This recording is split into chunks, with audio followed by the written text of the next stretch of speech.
அவாலி கலையரசு வீதியில் இருந்து கதைக்கிறோம். என்னென்னு சொன்னால் எங்களுடைய இந்த கலையரசு வீதியானது நீண்ட காலமாக எந்த ஒரு புனரமைப்பும் செய்யப்படலை. குறிப்பாக நான் நினைக்கிறேன் ஒரு 15 வருஷத்துக்கு மேலே இந்த ரோட் பற்றி எந்த ஒரு நடவடிக்கைகளுமே மேற்கொள்ளப்படாதால எங்களுக்கு பார்த்தோம்னு சொன்னால் இது கடும் சிரமமாகத்தான் நாங்கள் இந்த பாதையில் பயணித்து கொண்டிருக்கிறோம். அதை நீங்கள் இந்த காணொலி மூலம் நீங்கள் பார்த்து கொள்ளலாம். என்னென்னு சொன்னால் இந்த வீதியினுடைய நிலப்பாடு இப்படித்தான் இருக்குது. இப்போ இந்த வெள்ள இனத்தம் ஏற்பட்ட இந்த காலத்தில் எங்களுக்கு பார்த்தோம்னு சொன்னால் எங்களுக்கு முழங்காலுக்கு மேலே, குறிப்பாக முழங்காலுக்கு மேலே தண்ணி நின்றுச்சுது. ஆனால் இது வழிந்தோட எங்களுக்கு எந்த விதமான வாய்க்கால் அமைப்புகளோ அல்லது அதுக்கான சரியான ஒரு சாய்வான ஒரு பாதையோ எதுவுமே எங்களுக்கு இதுவரை செய்து தரப்படையில்லை.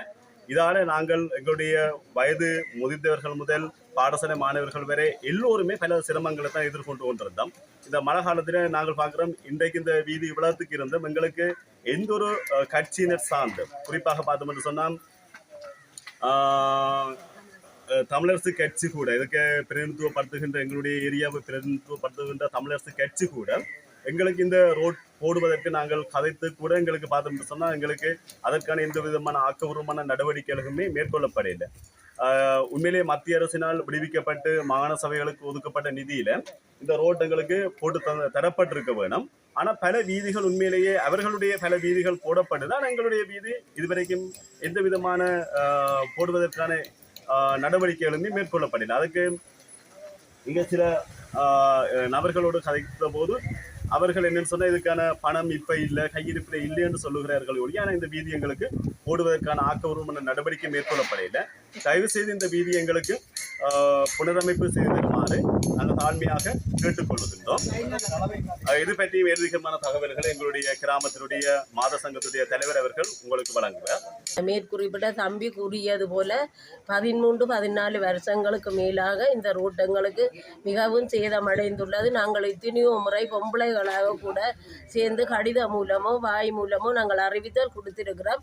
ஆனால் இந்த ரோட்டுக்கு இதை போட்டு எங்களுக்கு இதுகளால் பாதுகாக்கணுமென்று எந்தவித இதுவுமே எங்களுக்கு நீ செய்யவில்லை.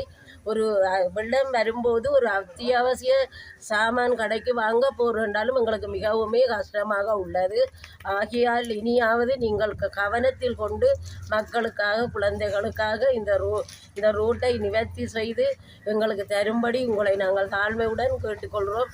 எத்தனையோ முறை பல தடவை இன்னும் நிறுவனங்களால் வாசியாடியெல்லாம் அறிவித்தல் கொடுத்திருக்கிறோம். ஒருவருமே எங்களை கவனத்தில் கொள்ளவில்லை. ஆகியால் தவிசாளர் கவனத்தில் கொள்ளவில்லை. இதை விட குறைந்த சேதமுடைய ரூட் எல்லாத்தையும் திருத்தி கொடுத்திருக்கிறார்கள். எங்களுக்கு உதாரணமாக ஒரு சீனி வாங்க கடைக்கு போகணும் என்றால் கூட எங்களோட ரோட்டில் இறங்க முடியாத ஒரு வெள்ளமாக இருக்கிறது. ஆகையால் நீங்கள் இப்போதாவது அதை கவனத்தில் கொண்டு எங்களுக்கு இந்த ரோட்டை நிவர்த்தி செய்ய தரும்படி தவிசாளர் அவர்களை கேட்டுக்கொள்வோம். 14ஆம் வட்டாரம் நான் முன்னாள் மெம்பராக இருந்தேன். அந்த வகையில் ஆரம்ப காலத்தில் இந்த ரோட்டு கூட்டிட்டு முன்னாள் தவிசாளரை கொண்டு இது காட்டினாங்க. உங்களுக்கு ஒரு வாய்க்கால் அமைக்க சொல்லி அது கூட செய்யவில்லை. அந்த வகையில் தற்போதுள்ள தவிசாளர் 13 ரோட்டுக்கு அனுமதி வந்தும் 7 ரோட்டுகளை தங்கள் இதுகளுக்கு போட்டு மீதி ரோட்டுகளையும் தனக்குரிய மெம்பருக்கு கொடுத்து கொண்டிருக்கிறார். அந்த வகையில் எங்களோட கிராமத்தின் கவனத்தில் கொண்டு இந்த ரோட்டை போட்டு தருமாறும். மற்றது மழை காலத்தில் உண்மையில் மோட்டர் பைக் அரைவாசி தாழ்கிற நிலையில் கூட இந்த நாங்கள் பாவனையில் உள்ளோம். அந்த வகையில் இந்த ரோட்டை போட்டு தருமாறும் உங்களோட தாழ்வுடன். இந்த கலையரசு வீதியானது கிட்டத்தட்ட ஒரு 2 அடி இவ்வளவுக்கு தண்ணி நிற்கும். இதில் வந்து இந்த ரோட்டை பாருங்க, இருக்கா வீதிகளை பாருங்க. இந்த வீதி இந்த இப்படி அந்த வெள்ளம் வந்து அரிச்சு இப்படியேங்கிற தண்ணி அங்கால போயிடாமல் ரோட்டும் பழுதா போய் செடியாக போக்குவரத்து செடியாக என்ன பண்ணுறோம். வயசு போனாக்கள் சரி, இந்த குழந்தைகள் சரி, பள்ளிக்கம் போகிற மாணவர்கள் சரி, எல்லாருமே பாதிக்கப்பட்டிருக்கிறோம். இதால் வந்து இப்போ நாங்கள் இப்போ கேட்குறோன்னு சொன்னால் இந்த வீதியை மட்டும் எங்களை போட்டுதான் கிட்டத்தட்ட 500-600 மீட்டர் கிடக்குங்கிற வீதி. அங்கே பாருங்க, அப்படியே பார்த்தீங்கன்னா தெரியும். யார் சொல்கிறோம் யார்கிட்ட சொல்கிறோன்னு தெரியாமல் தான் உங்களுக்கு ஏன்னா இதை வந்து நேரடியாக வந்து பார்த்தா தான் இதில் இல்லை குறைபாடுகள் தெரியும். இப்போ நாங்கள் சொல்கிற கண் இருக்கோ இல்லையோன்னு நேரடியாக வந்து பார்க்குவோம். பார்த்தா தான் எங்கள்ட வீதி என்ன செய்யணும்னு தெரியும். ஏன்னா கிட்டத்தட்ட எங்கள்ட மதியொலி சனசம நிலையத்துக்கு கீழே 60-70 குடும்பம் இருக்கிறோம். கிட்டத்தட்ட 500-600 பேர் இருக்கிறோம் இதுக்கு சுற்றி. ஏன்னா மெயின் எங்கள்ட பாதை வந்து இதுதான் கலையரசு வீதிங்க. இந்த பாதை இதில் குறுக்கு பாதை எல்லாமே இந்த வந்து 27-28 வந்த மழையால சிட்டியா பாதிக்கப்பட்டாங்க. இந்த பாத்தீங்கன்னாவே தெரியும், இது கட்டாயம் எங்களுக்கு போட்டு தர வேண்டிய ஒரு பாதை. அந்த எங்களுடைய மாகாண சபைகளுக்கு பகிர்ந்தளிக்கப்பட்ட வீதிகளில் எங்களுடைய பிரதேச சபைக்கும் வீதிகள் பகிர்ந்தளிக்கப்பட்டது. அதில் 13 வீதி எங்களுடைய பிரதேச சபைக்கு பகிர்ந்தளிக்கப்பட்டிருந்தது. அதில் குறிப்பாக நாங்கள் பார்த்தோம் என்று சொன்னால் எங்களுடைய அதாவது வெள்ளத்தால் பாதிக்கப்பட்ட வீதிகள்லாம் புனரமைப்பு செய்யப்பட வேண்டி இருந்துச்சு. அதில் எங்களுடைய ஒரு வீதியும் புனரமைப்பு செய்யப்பட வேண்டி இருந்துச்சு. ஆனாலும் தவிசாளரை நீங்க பாத்தீங்கள் என்று சொன்னா அவர் தன்னுடைய வீதி, அதாவது பார்த்தோம்னு சொன்னா தன்னுடைய வட்டரம் சார்ந்த வீதிகள்லாம் அதிகமாக புனரமைப்பு செய்யப்பட்டிருக்க தவிர எங்களுடைய வீதி புனரமைப்பு செய்யப்பட இல்லை. அதுக்கான காரணம் என்னென்னு எங்களுக்கு தெரியல.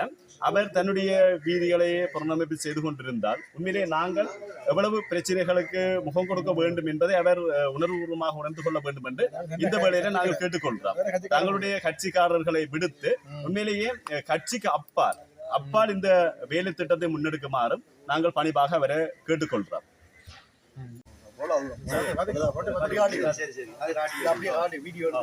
சரி குண்டும் குடியும்